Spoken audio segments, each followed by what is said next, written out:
what is happening right now in small cell lung cancer that makes you really excited for the patients that you treat and other people diagnosed with small cell? So, there's a lot that's evolving in small cell. If I had to, highlight, there's really one thing that I would highlight that I'm most excited about for coming to the clinic relatively soon. And I have absolutely no involvement in this work. So I'm going to feel free to gush about it as much as I want with no conflict of interest. There's a new drug in a totally new class called BiTEs, called tarlatamab, that I'm really enthusiastic about.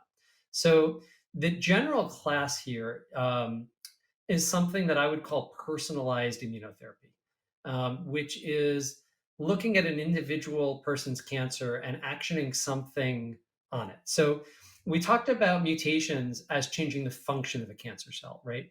But they actually also change the way the cancer cell looks.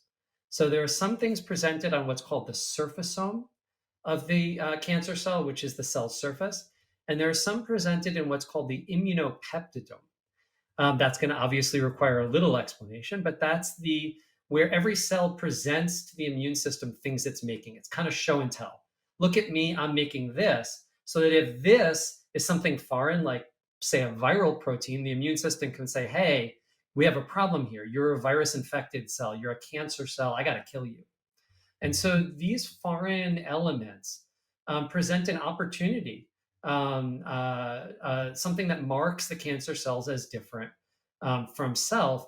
This is a lot of what the off the shelf immunotherapy is about. And we have a new field of personalized immunotherapy that tries to action something on some element of the cell surface. So, what is a BiTE? BiTE stands for bispecific T cell engager.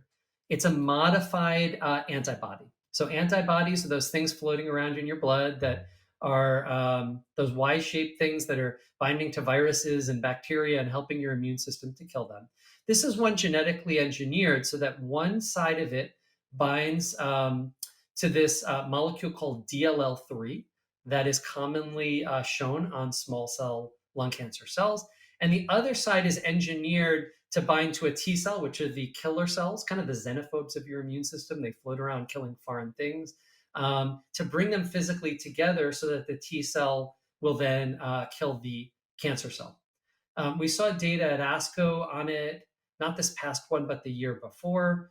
And we got an update on it this year. The response rate drifted up a little bit, I think from like 20 to, I want to say 23%, something in that range. And we now have a little more durability data. And it looks like it's drifting in the right direction as we see more patients treated at the highest dose level, because this was a phase one where the first patients were a lower level and it ratcheted up.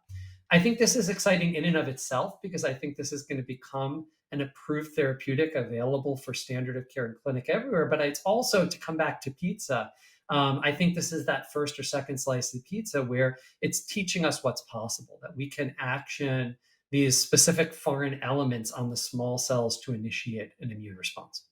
That's absolutely fascinating work, and I know probably way above the heads or the processing mechanisms for most of the folks that will watch this.